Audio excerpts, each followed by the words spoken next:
Okay, so hi everybody. That clip in the beginning you saw was of this robot. It's still a work in progress. I'm currently working on doing a paint job for it. It's probably going to be on one of these chassis here, like this one you see here. Actually, let's test that out real quick. I want to see how it drives on that one. As I was saying before we started this, it's eventually going to be on this chassis, one of these build your own style chassis. I don't have any that work right now though, so I have to order a new one of those. That's fine. So for now, it's on a tank chassis, but just know that the final version of this will not be on a tank chassis. And I'll make an updated version about the final version. But you're probably wondering, Theo, how did you make a metal weapon that looks so sexy? Well, I'll tell you. First of all, this might look a little familiar. It should be, because this was the weapon design used on the early versions of PGF before I snapped the weapon. So basically, I just downscaled the CAD file. And then put a hole in it, which I believe was sized. I'll get the actual measurement on the screen with text after this, but I believe it was sized to about 0.75 or 0.76 of an inch. I might just put the CAD file out for this. To be honest, if you guys want that, I will put it out. It hits like a ton of bricks, but you do have to make a couple of modifications to it first. First thing being, you take one of the gears of one of these things. So you see this gear here, right? So you can see that there's these little grooves inside it right there. I don't know why that robot just turned off in the background, but you see those grooves? So basically you take a little super glue, or it can be hot glue, I guess, but hot glue is a little messy, and you just smear it across that little section of the gear. Try not to get it on the outside, because that'll obviously slow down the gear. You just want to get it around that little groove with the ring in it. I didn't invent that method. That was K-Arc Robotics. Apparently it helps the gears stay together. It makes them less wobbly, I think is what it is, and it makes them spin a little better. So that's the first thing you want to do. And then the second thing you want to do is, when you've finished getting this part done, you want to glue it to whatever shaft you're using. So in my case, I'm using this, and you just want to glue it to that, and then it won't slide at all on the shaft, and it'll spin up perfectly as long as you have a motor that works properly. Like, the reason why this one didn't work for it is because the motor just does not spin properly. So it has to be a really good motor, because it's a little heavy. You know, it's not super heavy, but it is metal and it's heavy. It's aluminum. So that being said, another thing to warn you about is if you're going to be putting your hand in it, don't get one of these done, but you just want to be somewhat careful with it.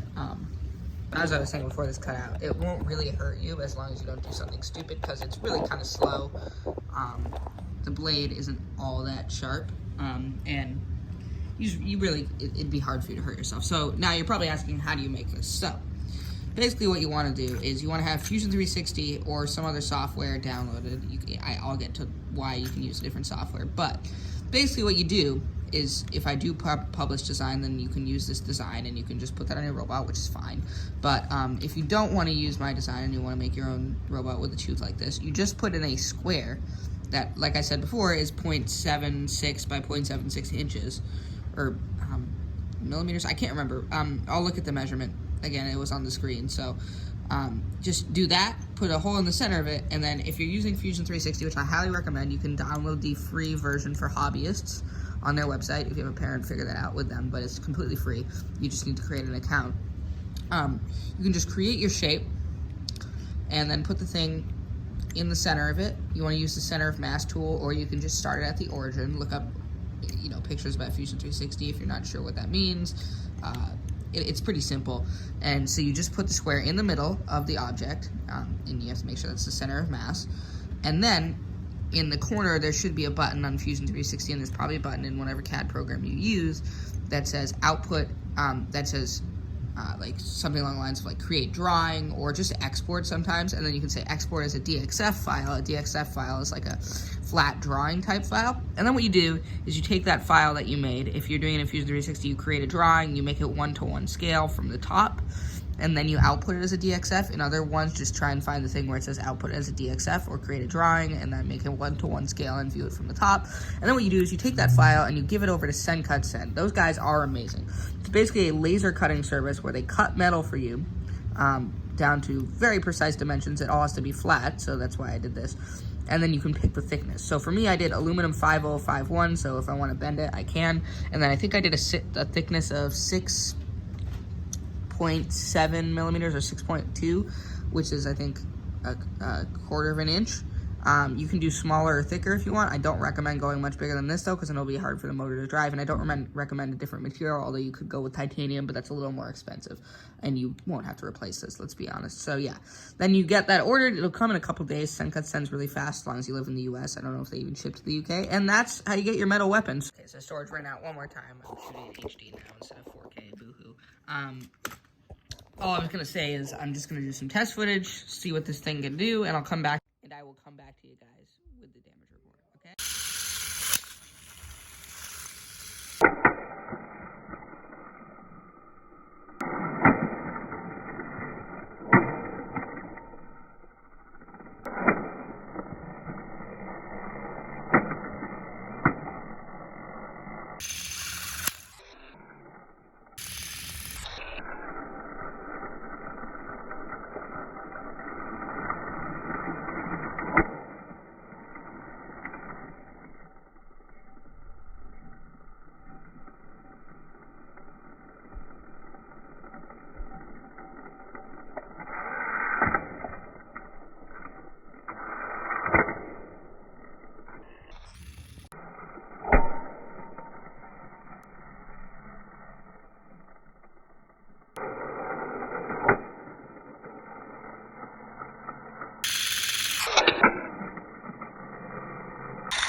Yeah, so that's the damage it did to Red Rotato, or Rotator, whichever one you want to call it. It dented this, took a gash out there, and took a gash out right next to the dent. It also, after about 2 minutes of testing, it did this to this weapon module. Look at that. That's crazy. It ripped this thing off. Obviously, this was sawed in half already, but you can see down here, right there. Yeah, that thing was ripped clean off. On Bronco, it loosened the flipper, which I kind of regret. Took gashes out of the left side, took gashes out of flipper. It, in one hit, did this to Blacksmith. And